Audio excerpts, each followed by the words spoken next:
أعوذ بالله من الشيطان اللعين الرجيم. بسم الله الرحمن الرحيم.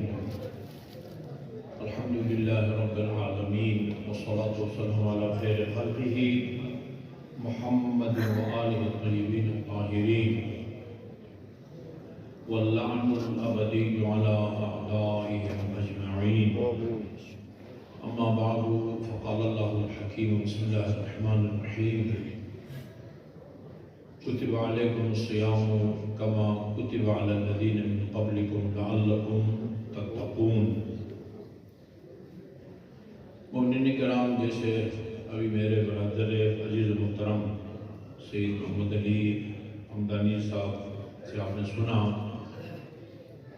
مجھے جو موضوع دیا گیا ہے خطبہ شعبانیہ سے اقتباس، جس کا مطلب یہ ہے کہ خطبہ شعبانیہ جو رسول اکرم صلی اللہ علیہ وسلم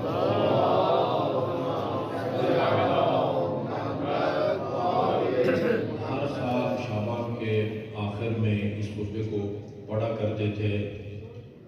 بعض خطبے اس نوعیت کے ہیں کہ کثرت سے ان خطبوں کو ائمہ معصومین دہراتے تھے. بہار الانوار کی جلد نمبر 6 میں ایک خطبہ ہے، مختصر سا خطبہ ہے امام زین العابدین علیہ السلام کا، اور وہ راوی کہتے ہیں کہ آپ مسجد النبی میں ہر جمعہ کو یہ خطبہ دیا کرتے تھے. ہر جمعہ کو اس کو دہراتے تھے، اور اس کثرت سے آپ نے اس خطبے کو دہرایا. لوگوں نے اپنے اپنی یادداشتوں میں اس کو نوٹ کیا، لوگوں کو زبانی یاد ہو گیا. اب وہ خطبہ تو سنانا مقصد نہیں ہے، اس میں آپ نے یہ بیان فرمایا ہے کہ یہ جو قبر میں نکیر اور منکر پوچھیں گے تلقین میں، تمہارا رب کون ہے، تمہارا دین کیا ہے، تمہاری کتاب کیا ہے، تمہارا قبلہ کیا ہے، نبی کون ہے، امام کون ہے، ان کا جواب کون دے سکے گا اور کون نہیں دے سکے گا. ایسا نہیں ہے کہ جس نے بھی اس دنیا میں رٹا ہو اللہ رب ہے، اسلام دین ہے، قرآن میری کتاب ہے، وہ میرا قبلہ ہے، حضرت محمد مصطفیٰ صلی اللہ علیہ وسلم میرا نبی ہے، اور امیر المؤمنین سے لے کر امام زمان تک ہر امام کا نام ولدیت کے ساتھ جس نے بھی رٹا ہوگا وہ نکیر المنکر کے سوالات کا جواب دے پائے گا. ایسا نہیں ہے. 5 چیزوں کو بیان کیا آپ نے. فَإِن كُنْتَ مُؤْمِنًا، ایک، اگر تم مومن ہے. نمبر 2، تقیہ. تقی کا مطلب یہ نہیں کہ تمہارا نام محمد تقی ہو. متقی ہے. متبعا للصادقین، یہ بہت بڑا مارکۃ الآراء جو ہے نا وہ صفت ہے. متبعا للصادقین، صادقین سے مراد ائمہ اہل بیت علیہ السلام ہے. تو مومن بھی ہے، متقی بھی ہے، صادقین کا پیروکار بھی ہے. اور اہل بیت کی ولایت کا اقرار، دشمنوں سے لا تعلق، 5 صفتیں اگر تیرے اندر موجود ہیں تو پھر فرشتے تیرے استقبال کے لیے آئیں گے اور تجھے جنت کی بشارت دیں گے. یہ خطبہ شعبانیہ رسول خدا ہر سال تقریباً پڑھتے تھے، اس کو سناتے تھے. میں نے اس کو ایک دفعہ پڑھا اقتباس کے لیے، نا کہ اس میں سے کس ٹکڑے کو میں آج کی گفتگو کا موضوع بناؤں. نا میں کسی ایک ٹکڑے کو دوسرے پر ترجیح نہیں دے سکا. ہر ٹکڑا، ہر فرمان آپ کا اپنی جگہ اہمیت کا حامل ہے. اس لیے میں نے سوچا میں تقریباً ہر ماہ مبارک سے پہلے شعبان کا جو آخری جمعہ ہے اس میں مکمل خطبہ، جتنے وقت کے دامن میں گنجائش ہوتی ہے کم از کم مکمل خطبہ اپنے نمازیوں کو لفظوں میں سناتا ہوں. تو میں نے یہی فیصلہ کیا ہے کہ یہ مکمل خطبہ آپ کو سناؤں اور ایک آدھ ٹکڑا اگر میں سمجھوں گا کہ اس پر تھوڑی سی زیادہ گفتگو ہونی چاہیے تو شاید کر لوں. اور ابھی آدھا وقت آقا صاحب نے فرمائش بھی کی ہے کہ بہت سارے مومنین کی خواہش بھی ہے, ہم سب کی خواہش ہے اور ہونی چاہیے کہ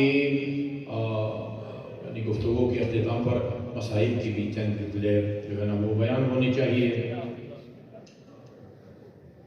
آپ نے فرمایا ایھا الناس انہ قد اقبل علیکم شہر اللہ بالبرکت والرحمت والمغفرہ. یہ عجیب ہے, یعنی میں نے اس دوران جب سے مجھے بتایا گیا کہ خطبہ شعبانیہ ہے, میں نے کافی کتابیں, کئی لوگوں نے خطبہ شعبانیہ کے بارے میں مقالے لکھے ہیں.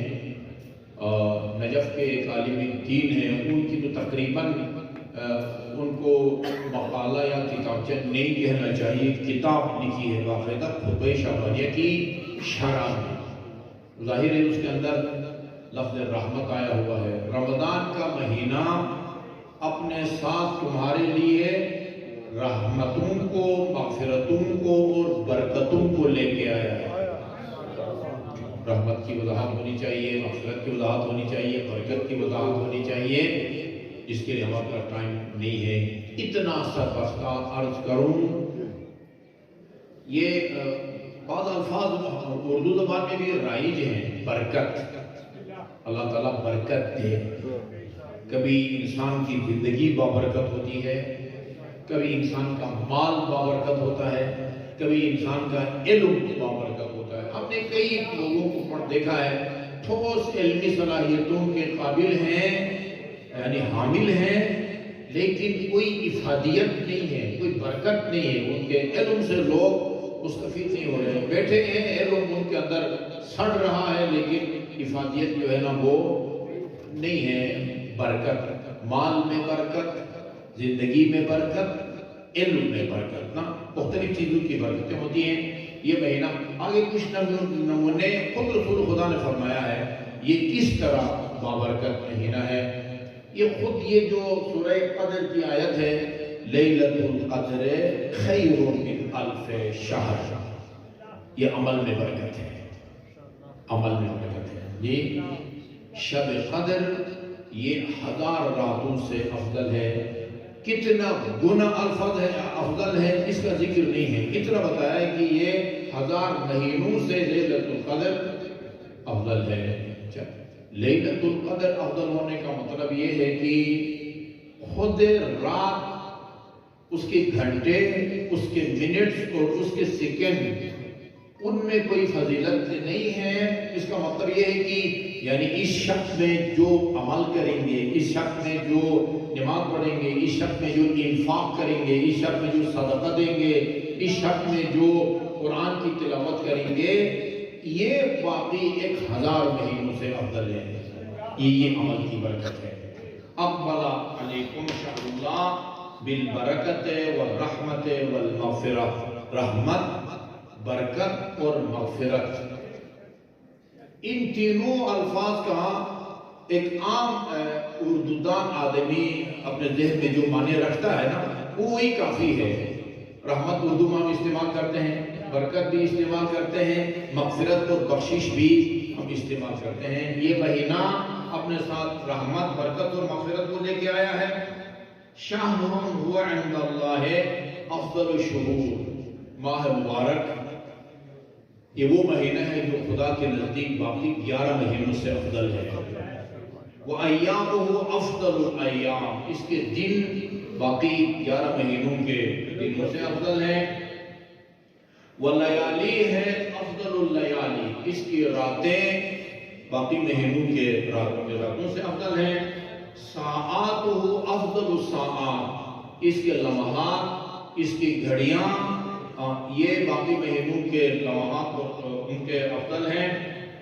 وَشَهْرٌ دُعِيتُمْ فِيهِ إِلَى ضِيَافَةِ اللَّهِ, یہ وہ مہینہ ہے کہ جس میں تمہیں دعوت دی گئی ہے ایک ایسی تقریب میں کہ جس کا میزبان اللہ کی ذات ہے. دعیتم فیہ الی ضیافت اللہ، اللہ تعالیٰ کی ضیافت کے لیے تمہیں بلایا گیا ہے. جعلتم فیہ من اہل کرامت اللہ، اس مہینے میں تم کو ان لوگوں میں شمار کیا گیا ہے جو خدا کے نزدیک مکرم ہیں. یہ خدا کے نزدیک مکرم ہیں. دیکھیں عام حالات میں یعنی باقی 11 مہینوں میں کوئی بھی آپ اس اچھے کام کا آپ کو اجر اور ثواب ملتا ہے جو آپ اپنی مرضی سے، ارادہ سے اور اختیار سے کریں. رمضان المبارک کی برکت یہ ہے کہ بہت سارے ایسے اعمال، ہمارے حالات جو ہمارے اختیار میں نہیں ہیں، ہمارے اختیار میں نہیں ہیں، ہم کو پتہ بھی نہیں چلتا. ایک عمل ہم سے سرزد ہوتا ہے ایسی فطری تقاضے کے تحت، اس کا بھی اللہ تعالیٰ ہم کو اجر دیتا ہے جو ہم نے اپنے ارادے سے اس کو انجام نہیں دیا. اس کی چند ایک مثالیں ہیں. انفاسکم فیہ تسبیح، اس مہینے میں تم جو سانس لیتے ہو نا، سانس، تمہیں تسبیح کا اجر اور ثواب ملتا ہے. تسبیح، بہترین تسبیحات اربعہ ہے. سبحان اللہ والحمدللہ ولا الہ الا اللہ واللہ اکبر. صحیح سند کے مطابق امام جعفر صادق علیہ السلام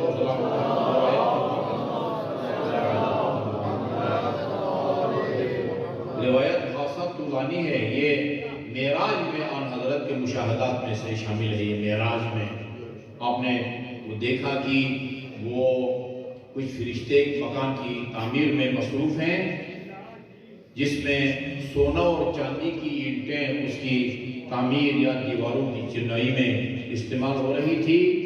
الفاظ روایت کے یہ ہیں: لبنۃ من ذہب و لبنۃ من فضہ، ایک اینٹ سونے کی، ایک چاندی کی. مگر یہ کام کرتے کرتے فرشتے رک جاتے تھے، وقفہ ہوتا تھا، کام وقفہ. آپ نے پوچھا کہ یہ مکان یہ کس لیے تعمیر ہو رہا ہے؟ کسی کا ذاتی مکان ہے، مسجد ہے، امام بارگاہ ہے، ہسپتال ہے، ہاں آسمان والوں کے لیے کیا ہے؟ کہا کہ یہ جو دنیا میں مومنین ہے نا، یہ ڈوڈیال جو مظہر ایمان میں جو آئے ہوئے ہیں، یہ ان کی رہائش کی جگہ جو ہے نا وہ زیر تعمیر ہے. اچھا، یہ فرشتے کام کیوں روکتے ہیں؟ ان کے کام میں تسلسل کیوں نہیں ہے؟ وقفہ برائے نماز و طعام یہ تو ہمارے ہاں ہوتا ہے.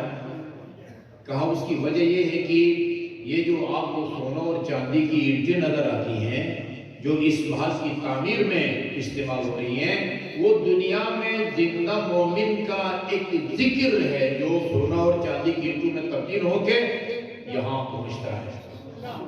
جب تک مومن اس ذکر کو اپنی زبان پر جاری رکھتا ہے، وہ سونے کی اور چاندی کی اینٹیں بنتی جاتی ہیں اور یہ پہنچائی جاتی ہیں. اچھا، کہاں یہ میری اور آپ کی آواز سونا اور چاندی کی اینٹوں میں تبدیل ہوتی ہے اور کس ذریعے سے ادھر آپ کے نام پر پلاٹ میں پہنچائی جاتی ہیں، جو خدا جانتا ہے. اچھا، جب تک وہ ذکر جاری رکھتا ہے یہ مٹیریل یہاں پہنچتا رہتا ہے، اور جب یہ اپنے ذکر کو روک لیتا ہے، اینٹیں نہیں بنتی، یہاں نہیں پہنچتی، پھر یہ اپنا کام روکنے پر مجبور ہو جاتے ہیں. آپ نے پوچھا کون سا ذکر ہے؟ میرا خیال میں یہ دونوں بچے میں سے کسی ایک سے پوچھ لیتا ہوں. تو بیٹا آپ کو کیا نام ہے جو آپ پڑھتے ہیں؟ تو ایک تیسری رکعت میں کیا پڑھتے ہو؟ یہ دیکھیں، درود بھیجیے محمد والوں. سبحان اللہ والحمدللہ. یہ دیکھو دو بچے میرے خیال میں تقریباً ہم عمری ہیں. میرے جو جس کو میں چھوٹا سمجھتا تھا اس نے تسبیحات اربعہ سنا دیا. آپ سب کو زبان یاد ہے. سبحان اللہ.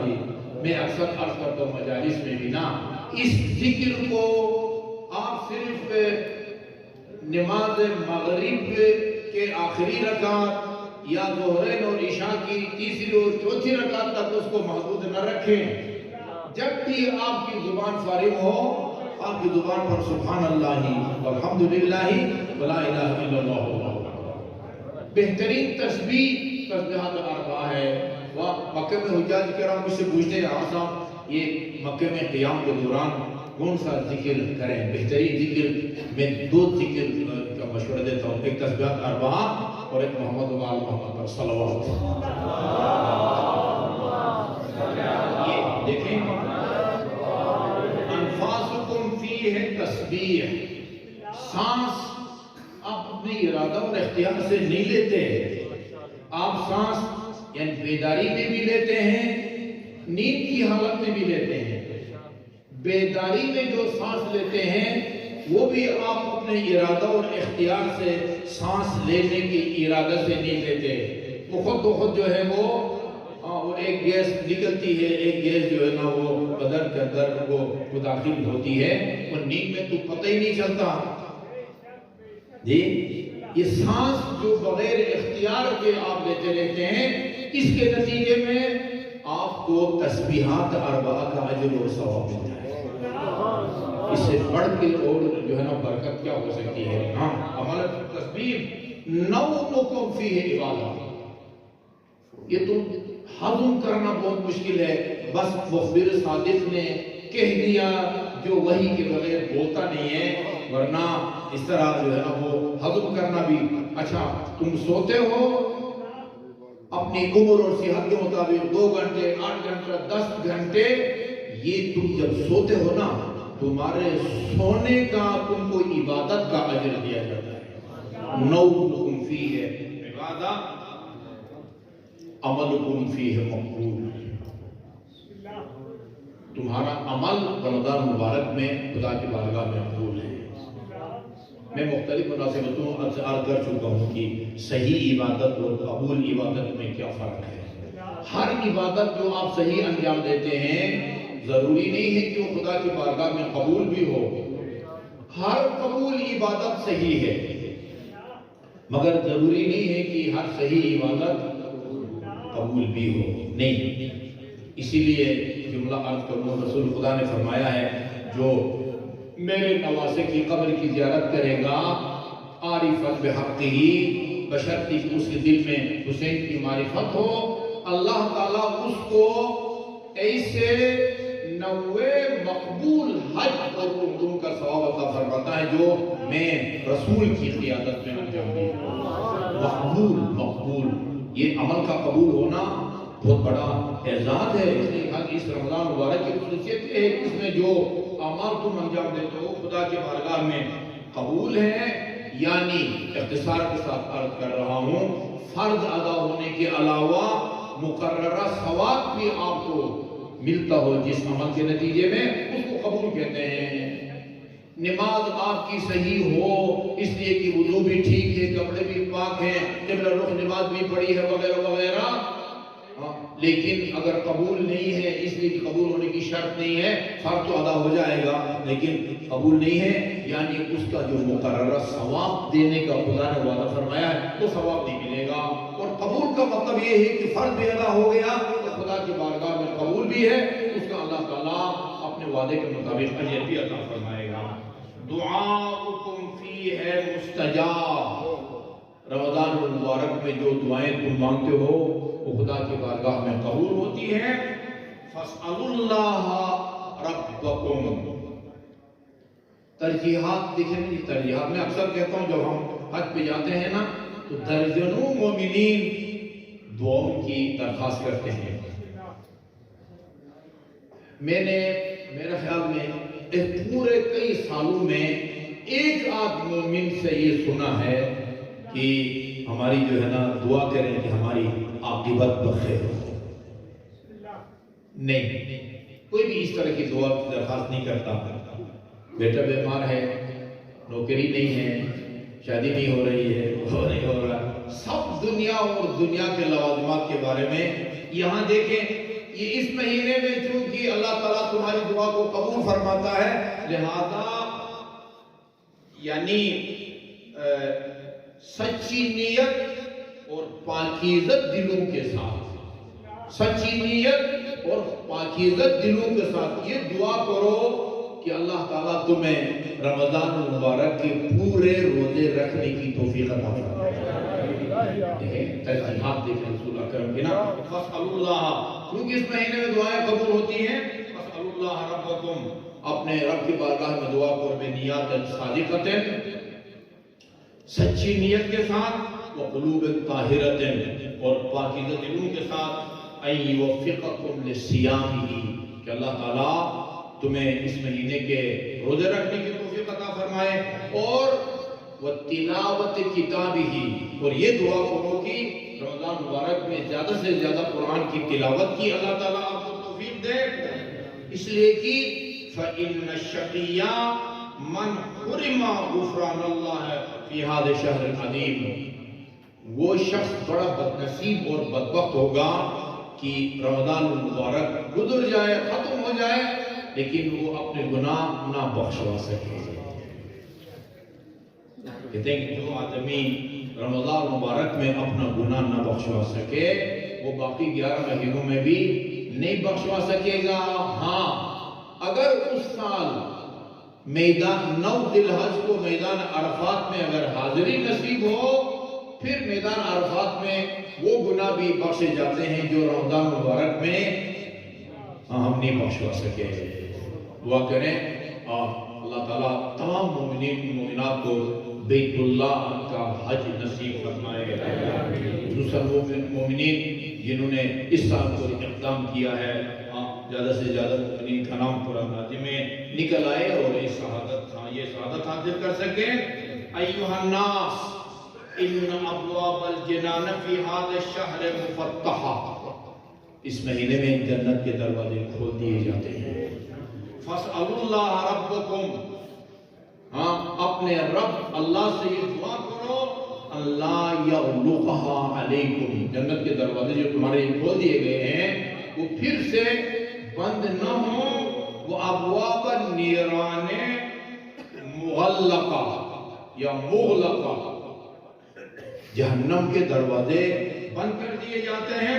فَاسْأَلُوا اللَّهَ رَبَّكُمْ اللہ یفتحها علیکم، دعا کرو کہ یہ رمضان مبارک میں جہنم کے دروازے جو بند کر دیے گئے ہیں وہ شوال میں یا مثلا ذیقعدہ میں دوبارہ کھولے نہ جائیں۔ وَالشَّيَاطِينُ مَغْلُولَةٌ، شیاطین کو بیڑیاں پہنائی جاتی ہیں رمضان مبارک میں۔ فَاسْأَلُوا اللَّهَ رَبَّكُمْ اللہ یسلطها علیکم، دعا کرو اپنے رب کی بارگاہ میں کہ پھر سے رمضان مبارک کے گزر جانے کے بعد یہ شیاطین تم پر مسلط نہ ہو۔ ایھا الناس، یہ دیکھیے ابھی کچھ آداب زندگی۔ ایھا الناس من حسن منکم فی ھذا الشہر خلقہ کان لہ جواد علی الصراط یوم تذل فیہ الاقدام، جو آدمی رمضان مبارک میں حسن خلق کا مظاہرہ کرے، بد اخلاقی سے پرہیز کرے، وہ جسے کہتے ہیں نا برق رفتاری سے پل صراط سے گزر جائے گا، جو حسن خلق اختیار کرے۔ کسی نے پوچھا تھا امیر المومنین علیہ السلام سے، یہ ایک شیخ صدوق کی جو کتاب ہے اعتقادات الصدوق، اس کے اندر جو موت کا چیپٹر ہے نا، موت، قبر، موت، میزان، قیامت، اچھا برزخ، عذاب قبر، سکرات الموت، یہ چیزیں ان کے الگ الگ باب چیپٹر بنے ہوئے ہیں۔ موت کا جو چیپٹر ہے موت کا، اس میں یہ روایت دی ہے مرحوم صدوق نے کہ امیر المومنین سے کسی نے پوچھا تھا، یا امیر المومنین یہ موت ایک ناقابل انکار حقیقت ہے، کوئی راہ فرار نہیں ہے، لوگ کیوں ڈرتے ہیں موت سے؟ فرمایا اس کی وجہ یہ ہے کہ انہوں نے موت کی تیاری نہیں کی ہوتی۔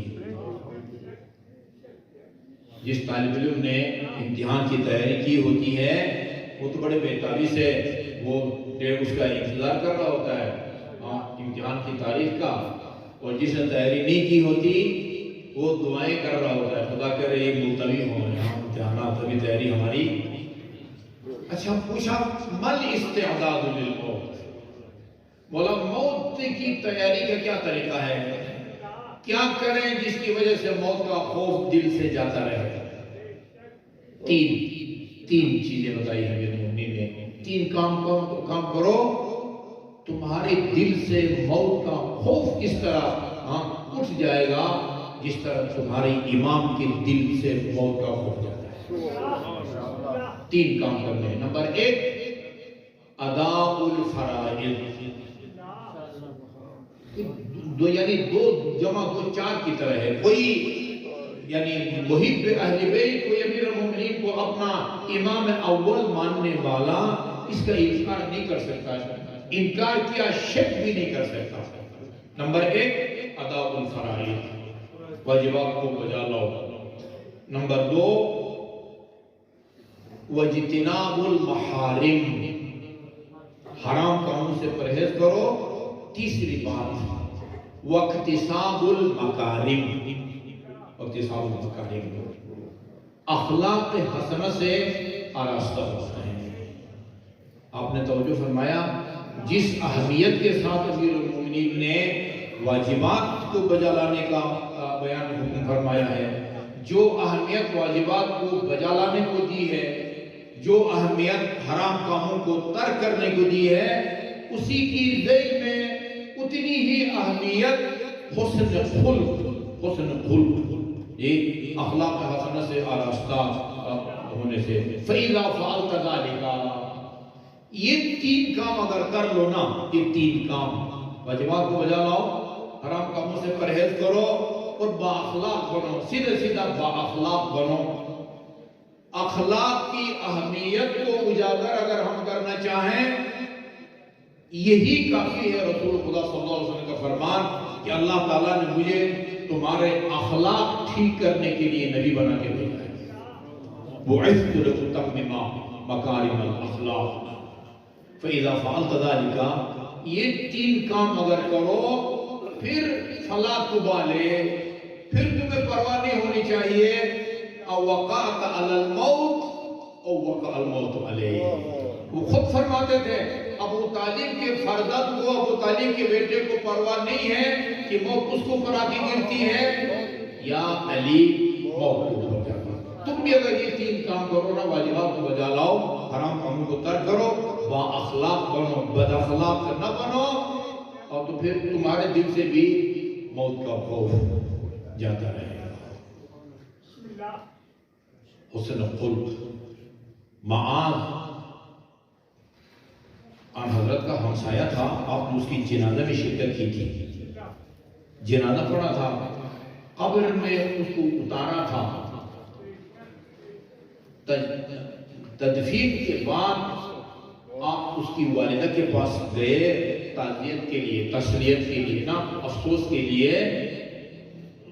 اس کی مرحوم کی ماں نے دیکھا کہ رسول خدا نے جنازے میں شرکت کی ہے، قبر میں اس کو اتارا ہے، تو ایسی بیٹھے بے ساختہ کہا ابشر بالجنہ، یا ساتھ بیٹے تمہیں جنت مبارک ہو.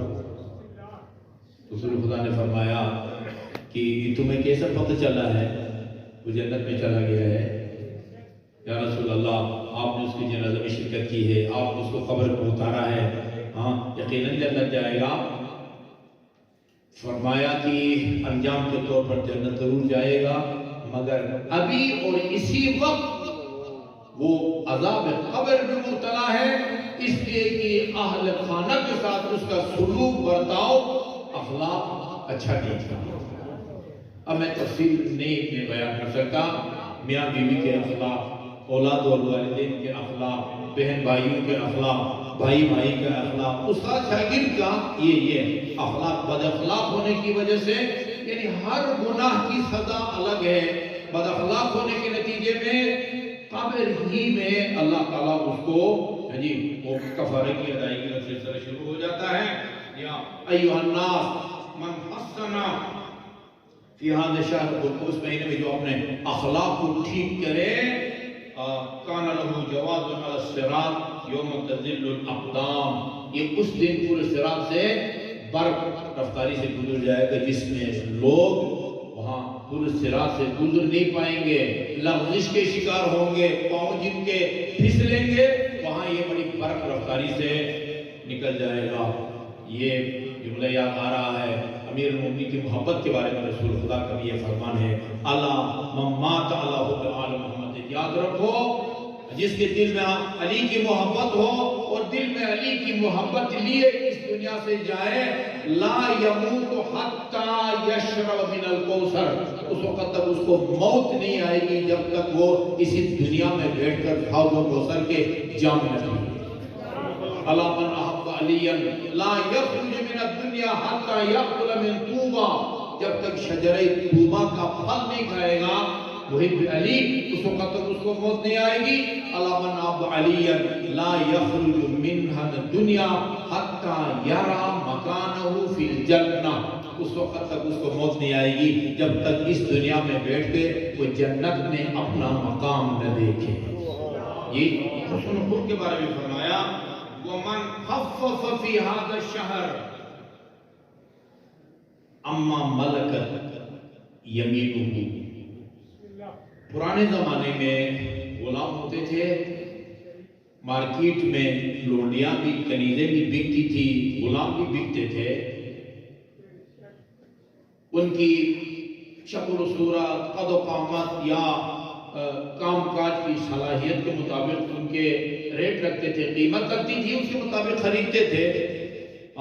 لوگوں کے گھروں میں خدمت کے لیے زرخرید غلام ہوتے تھے، زرخرید کنیزیں ہوتی تھی، آج نہیں ہے۔ لیکن آج نہ ہونے کا مطلب یہ نہیں ہے کہ رسول کے اس فرمان کا آج کوئی مصرف نہیں ہے، آج اس پر عمل ممکن نہیں ہے۔ جو بھی آپ کے ماتحت ہے نا، ماتحت ملازم جو آپ نے گھر میں رکھے ہوئے ہیں، آپ اگر سرکاری آفیسر ہیں، آپ کے ماتحت جونیئر آپ سے کام کرنے والے ہیں، ان سب کو یہ شامل ہے۔ فرمایا من خفف فی ھذا الشہر اما ملکت یمینہ، جو اس مہینے میں ان لوگوں پر نرمی برتے، ان کے ساتھ جو ہے نا سختی نہ کرے جو اس کی ملکیت میں ہے۔ پرانے زمانے کے غلام ہیں، آج کے آپ کے ذاتی ملازمین ہیں، ان کے سختی نہ کریں، خفف اللہ علیہ حسابہ، ان سے نرمی برتیں گے، روز قیامت اللہ تعالیٰ حساب کتاب میں آپ سے نرمی برتے گا۔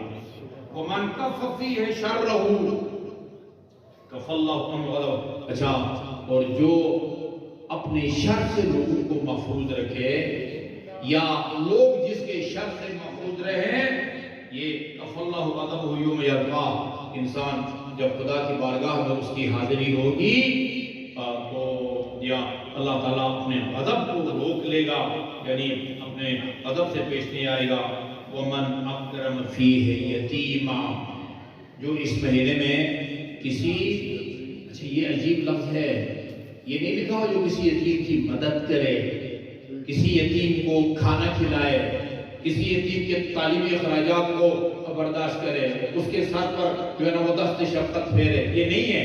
من اکرم فیہ یتیما، جو ماہ مبارک میں کسی یتیم کی عزت کرے، عزت یہ اس کی تکریم اور تعظیم کرے، اکرمہ اللہ یوم یلقاہ، یتیم کی عزت کے نتیجے میں روز قیامت اللہ تعالیٰ یتیم کی عزت کرنے والے کی عزت فرمائے گا۔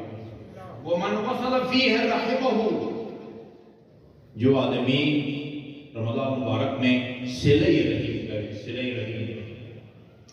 اہل بیت اطہار علیہ السلام کا اجماع ہے، امیر المومنین نے بھی اپنے خطبے میں فرمایا ہے، نہج البلاغہ خطبہ نمبر 110، جس میں آپ نے 11 چیزوں کو بہترین وسیلہ کا نام دیا ہے، ان میں ایک صلہ رحم ہے۔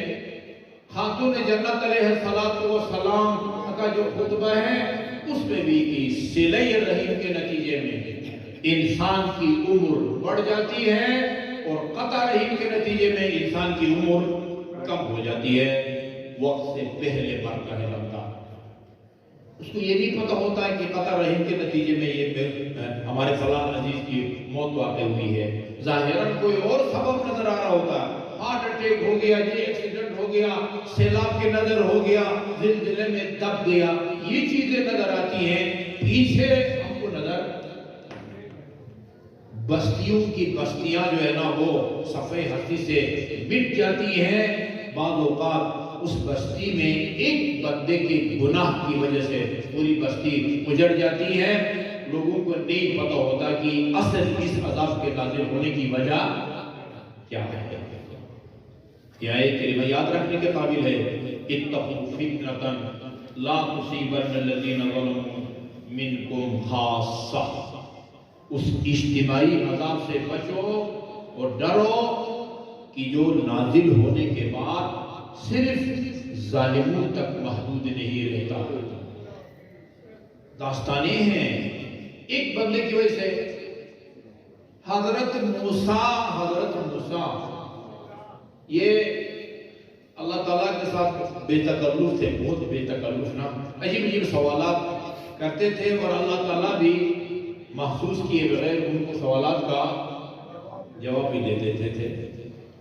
حضرت موسیٰ اولی العزم رسول, وہ اپنے حواریوں کو اصحاب کو لے کے صحرا میں جاتے ہیں اور بارش کی دعا مانگتے ہیں. حضرت موسیٰ صاحب شریعت دعا مانگ رہے ہیں بارش کی, نماز استسقاء, بارش نہیں ہوتی.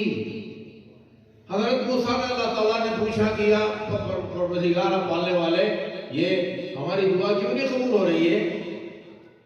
کہا آپ میں نا, اب 50 آدمی سے 100 تھے 200 تھے اس کا نہیں پتا, آپ کے اس قافلے میں نا یا صفوں میں ایک چغلخور ہے, ایک چغلخور, اس کی وجہ سے جو ہے نا وہ آپ کی دعا قبول نہیں ہو رہی ہے. اچھا, حضرت موسیٰ نے کہا کہ پالنے والے اس کی نشاندہی کرو, اس کو ابھی ہم نکال دیتے ہیں. کہا اس ایک آدمی کی چغلخوری کی وجہ سے اب تمہاری دعا قبول نہیں ہو رہی اور مجھ سے یہ مطالبہ کرتا ہوں کہ میں چغلخوری کروں. حل کیا ہے؟ حل یہ ہے کہ اجتماعی طور پر سب مل کے حضرت موسیٰ سمیت توبہ کریں. توبوا الی اللہ جمیعا ایھا المؤمنین, سب کے سب, سارے کے سارے مومنین آپ توبہ کرو. ہے نا, قرآن میں روایات میں ہے, قرآن میں جہاں بھی ایھا المؤمنین کا لفظ آیا ہوا ہے وہاں سر فہرست امیر المؤمنین علیہ السلام ہے. توبوا الی اللہ جمیعا ایھا المؤمنین, سب کے لیے توبہ کا حکم ہے. جب سب نے توبہ کی تو پھر تو اللہ کا وعدہ ہے جو کہ توبہ کرے گا التائب من الذنب کمن لا ذنب له, جو صدق دل سے توبہ کرتا ہے اس کو توبہ نصوح کہتے ہیں, وہ اس طرح گناہوں سے پاک ہو جاتا ہے جس طرح اس سے یہ گناہ سرزد ہی نہ ہوا ہو. اجتماعی عذاب ہوتے ہیں. اچھا جی, صلہ رحم کے نتیجے میں عمر بڑھ جاتی ہے. ایک دن, ایک مہینہ, ایک سال نہیں.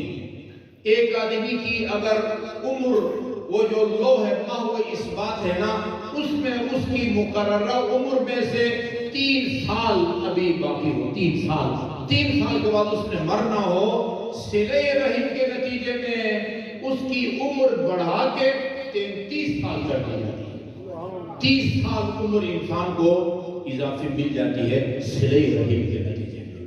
الٹ بھی ہے, ایک آدمی کی عمر میں ابھی 30 سال باقی ہے, 30 سال کے بعد اس نے مرنا ہے قطع رحم کے نتیجے میں, والدین سے قطع کلامی کے نتیجے میں. بریکٹ میں عرض کرتا ہوں, بعض گناہ ایسے ہوتے ہیں جن کے نتیجے میں مرنے سے پہلے انسان ایمان سے محروم ہو جاتا ہے. بہار کی جلد نمبر 5 میں یہ روایت موجود ہے. رسول خدا صلی اللہ علیہ وسلم کے ایک ہمسایہ بیمار ہو جاتا ہے, مرض الموت, وہ بیماری جو جان لیوا ثابت ہو اس کو مرض الموت کہتے ہیں. لوگوں نے کہا کہ رسول اللہ یہ آپ کا ہمسایہ, وہ اس کا آخری مرحلہ ہے, جان کنی کا مرحلہ ہے, آپ جائیں اور تو آپ کی برکت سے وہ جان کنی کا مرحلہ اس کا آسان ہوگا. آپ اس کو سرانے پہ جا کے بیٹھ گئے اور اس نے کہا قل لا الہ الا اللہ, کلمہ پڑھو. وہ نہیں پڑھ سکا. یہ نہیں کہ اس کو آتا نہیں تھا زندگی میں, یا اتنا کمزور بھی نہیں ہوا تھا کہ وہ کلمہ نہ پڑھ سکے, اس کی زبان کام نہ کر سکے. ایسی بات ہوتی تو رسول خدا حکم نہ دیتے کہ رسول خدا کا یہ فرمانا کہ کلمہ پڑھ، اس کا مطلب ہے کہ وہ کلمہ پڑھ سکتا تھا لیکن نہیں پڑھ پا رہا۔ پوچھا کہ یہ اس بندے خدا کی والدہ زندہ ہے یا مر گئی ہے؟ جو خاتون سرانے پہ بیٹھی تھی اس نے کہا یا رسول اللہ میں اس کی ماں ہوں اور یہ میرا بیٹا ہے۔ ماں سے پوچھا تم اپنے اس بیٹے سے ناراض تو نہیں ہو؟ کہا 6 سال سے میں اس سے باتیں نہیں کرتی، یہ وجہ ہے 6 سال ماں سے قطع کلامی کے نتیجے میں وقت آخر زبان پر کلمہ توحید جاری کرنے کی توفیق سے بندہ محروم ہو جاتا ہے۔ پھر فرمایا میں شفاعت کرتا ہوں، ہاں اپنے بیٹے کو معاف کر۔ کہا رضیت برضاک یا رسول اللہ، آپ راضی ہیں میں بھی راضی ہوں۔ ماں کو راضی کرنے کے بعد پھر کہا قل لا الہ الا اللہ، یہی جوان جو 1 منٹ پہلے جس کی زبان کام نہیں کر رہی تھی، ماں کو راضی کرنے کے بعد رسول خدا کے سامنے اس نے فصیح عربی میں کلمہ توحید زبان پر جاری کی۔ انتہائی خطرناک معاملہ ہے۔ صلہ رحم سے کے نتیجے میں عمر 30 سال بڑھ جاتی ہے، قطع رحم کے نتیجے میں عمر کم ہو جاتی ہے، ایمان خراب ہو جاتا ہے۔ ایمان کہتے ہیں آنے جانے والی چیز ہے۔ اصول کافی میں ایک باب ہے کتاب المستعارین، ان لوگوں کا باب جن کا ایمان عارضی ہے، ٹیمپریری، کچھ عرصے کے لیے ہے، وہ ذرا سا جو ہے نا وہ تزلزل اضطراب کے نتیجے میں ایمان کی دولت سے بندہ ہاتھ دھو بیٹھتا ہے نا۔ کتاب المستعارین، وقت آخر انسان کا اس دنیا سے با ایمان اٹھنا یہ بہت بڑی سعادت ہے۔ اسی لیے ہم قرآن کی آیت کو دعائے قنوت میں پڑھتے ہیں نا، ربنا لا تزغ قلوبنا بعد اذ ہدیتنا وہب لنا من لدنک رحمۃ انک انت الوہاب۔ جی وصلی اللہ برحمتہ یوم یلقاہ۔ اچھا جی، اللہ تعالیٰ کی رحمت میں شامل حال ہوگی۔ ومن قطع فیہ رحمہ، جو رمضان مبارک میں قطع رحم کرے والدین کے ساتھ، بہن بھائیوں کے ساتھ، قطع اللہ عنہ رحمتہ یوم یلقاہ، روز قیامت جب خدا کی بارگاہ میں اس کی پیشی ہوگی وہ اللہ تعالیٰ کی رحمت سے محروم رہے گا۔ ومن تلا فیہ آیۃ من القرآن، جو اس مہینے میں قرآن کی ایک آیت کی تلاوت کرے۔ آپ سے اگر کوئی پوچھے کہ قرآن میں 6600 اور کچھ آیات میں سب سے مختصر آیت کون سی ہے؟ وہ سورہ الرحمن کی آیت مدھامتان، بس۔ جو رمضان مبارک میں ایک آیت کی تلاوت کرے، بسم اللہ الرحمن الرحیم، یہ ایک آیت ہے۔ ایاک نعبد و ایاک نستعین، یہ ایک آیت ہے۔ فبأي آلاء ربكما تكذبان، یہ ایک آیت ہے۔ مدھامتان، یہ ایک آیت ہے۔ جو رمضان المبارک میں ایک آیت کی تلاوت کرے، کان لہو مثل اجر من ختم قرآن فی غیرہ من الشہور، اس کو اتنا اجر ملے گا جتنا اجر باقی مہینہ میں مکمل ختم قرآن کرنا تھا۔ ایک اب آپ اندازہ لگائیے، ایک آیت سے اگر آپ کو مکمل ختم قرآن کا ثواب ملتا ہے، اگر آپ 6600 اور کچھ آیات کی تلاوت کریں۔ کئی ایسے خوش قسمت مومنین بھی ہیں جو ایک نہیں کئی دفعہ قرآن ختم کرتے ہیں، کئی دفعہ قرآن ختم کرتے ہیں۔ جی ایک آیت بھی جب آپ تلاوت کرتے ہیں، آپ کو باقی مہینے میں جتنا ثواب مکمل ختم قرآن کا ملتا ہے، رمضان المبارک میں یہ ایک آیت کی تلاوت میں آپ کو اتنا اجر ملتا ہے۔ اچھا جی، اور اس مہینے میں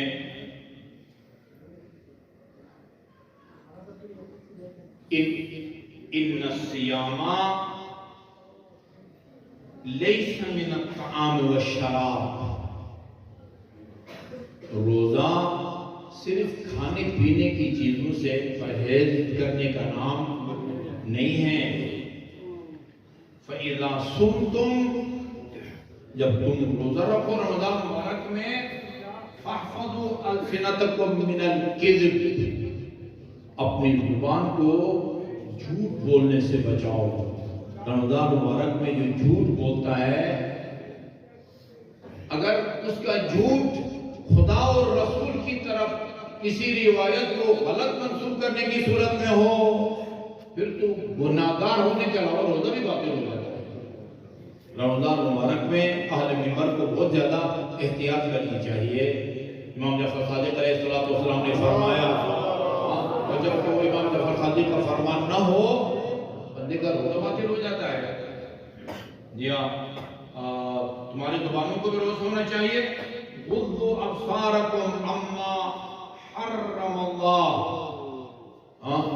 اپنی نگاہوں کو اس کی طرف یا ان چہروں یا جسم کے ان حصوں کو دیکھنے سے اپنی نگاہوں کو بچاؤ جن کو اللہ تعالیٰ نے حرام قرار دیا ہے، نامحرم کی طرف دیکھنے سے منع فرمایا ہے۔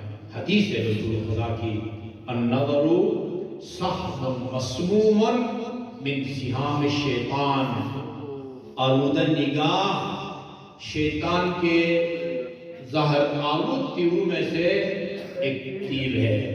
زہر کے نتیجے میں انسان جسمانی مادی طور پر موت کا شکار ہو جاتا ہے، مادی اعتبار سے وہ اس کا حرکت قلب اور گردش خون بند ہو جاتا ہے، اور اگر آلودہ نگاہ وہ قاتل ہے، لیکن روحانی زندگی کا اس سے خاتمہ ہوتا ہے۔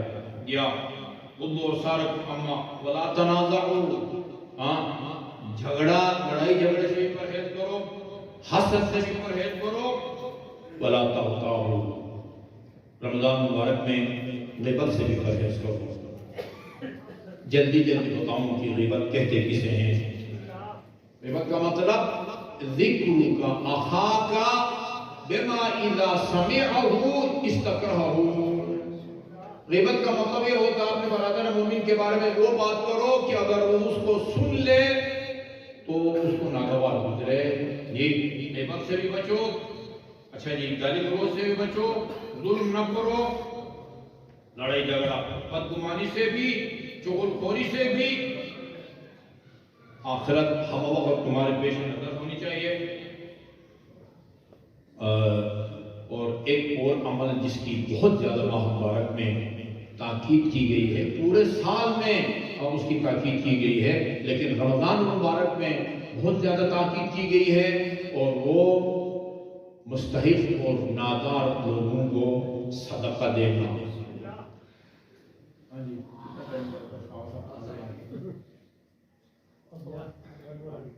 ٹھیک ہے، صدقہ دینا۔